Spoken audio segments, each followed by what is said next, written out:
ఈ ఎన్నికల్లో BRS BJP వేరు వేరు కాదు, ప్రజలకు చూపించడానికే ఇవాళ వీళ్ళిద్దరు వేరుగా ఉన్నారు. వీళ్ళిద్దరి ఆలోచన, వీళ్ళిద్దరి ఎన్నికల విధానం ఇవాళ బీజేపీ బీఆర్ఎస్ ఒక్కటై ఎన్నికలు వస్తున్నాయి. అరూరి రమేష్ ని ఇవాళ బీఆర్ఎస్ నుంచి బీజేపీలకు పంపించి అక్కడ అభ్యర్థిగా పెట్టి బీఆర్ఎస్ నుంచి ఒక అమాయకుని పెట్టి ఆ అమాయకుని మోసం చేసి ఇవాళ బీజేపీని గెలిపించాలని బీఆర్ఎస్ వాళ్ళు కుట్ర చేస్తున్నారు.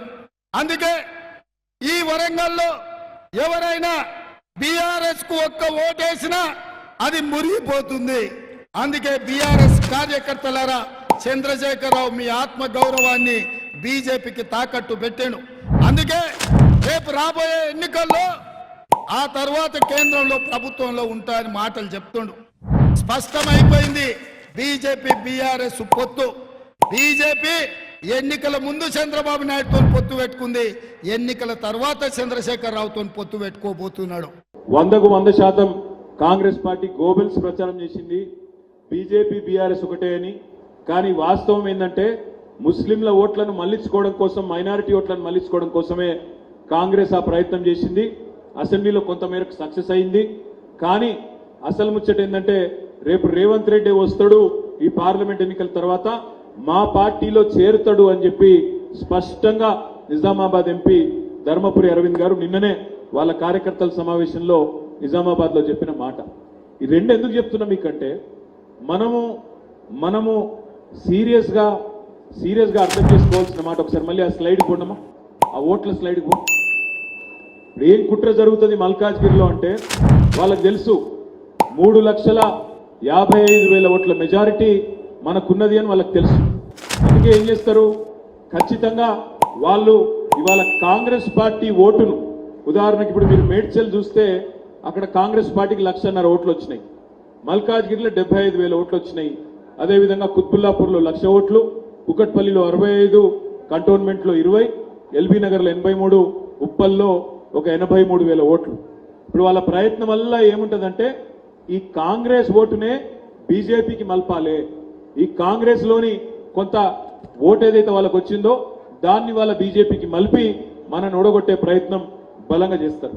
నేను ఈ మాట చెప్తే మీకు కొద్దిగా ఆశ్చర్యం అనిపిస్తుంది, అట్లెట్లా మలుపుతారు, అట్లెట్లయితుంది. ఇది పోయిన ఎలక్షన్లో కూడా జరిగింది. పోయిన ఎన్నికల్లో, పార్లమెంట్ ఎన్నికల్లో, కరీంనగర్ పార్లమెంట్లో, నిజామాబాద్ పార్లమెంట్లో, ఆదిలాబాద్ పార్లమెంట్లో, ఇంకా కొన్ని పార్లమెంట్ సీట్లలో మొత్తం కాంగ్రెస్ ఓటు మొత్తం ఆనాడు బీజేపీకి మలిపింది. మీకు ఒక ఉదాహరణ ఇస్తా. మధు యాష్కి గారు పోయినసారి నిజామాబాద్ నుంచి పార్లమెంట్ సభ్యుడిగా నిలబడ్డారు. పొన్నం ప్రభాకర్ గారు కరీంనగర్ నుంచి పార్లమెంట్ సభ్యుడిగా నిలబడ్డారు. వీళ్ళిద్దరు కూడా గతంలో పార్లమెంట్ సభ్యులుగా ఆ సీట్లకు వెళ్ళి పనిచేసిన వాళ్ళు, ఇద్దరు కూడా గట్టి నాయకులు.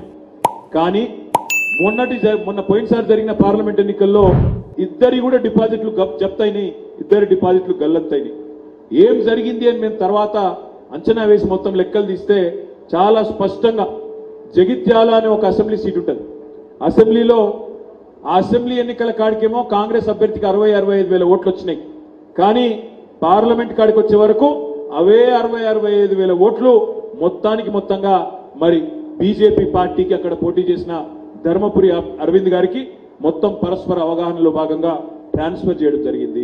ఇక్కడ వాళ్ళని నడుపుతున్నది ఒకటి, వాళ్ళని కలుపుతున్నది ఒకటి. ఒక గుడ్డి వ్యతిరేకత. కేసీఆర్ అంటే, బీఆర్ఎస్ అంటే ఒక గుడ్డి వ్యతిరేకత. వాళ్ళకున్న కోపం ఏదన్నా చేసి కేసీఆర్ ను ఖతం చేయాలి, ఏదన్నా చేసి బీఆర్ఎస్ ను ఖతం చేయాలి అనే ఒకే ఒక్క ఎజెండా ఇద్దరిని కూడా కలిపి నడుపుతా ఉన్న విషయం కూడా దయచేసి మీరు అర్థం చేసుకోవాలని చెప్పి నేను కోరుతా ఉన్నా.